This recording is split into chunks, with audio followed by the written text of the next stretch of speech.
Il y a des jours où tout paraît plus lourd, pas forcément à cause d'un événement énorme, mais parce que la vie s'accumule. Les responsabilités, les imprévus, les inquiétudes, la fatigue. Et parfois, on se demande « Pourquoi moi ? Pourquoi maintenant ?» Si tu ressens ça, laisse-moi te dire quelque chose de simple.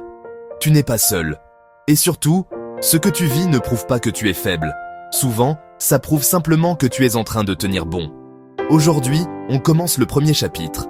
Comprendre la résilience. Pas comme un mot à la mode, mais comme une force réelle, humaine, accessible. Une force qui se construit un pas à la fois. La résilience, ce n'est pas ne jamais tomber.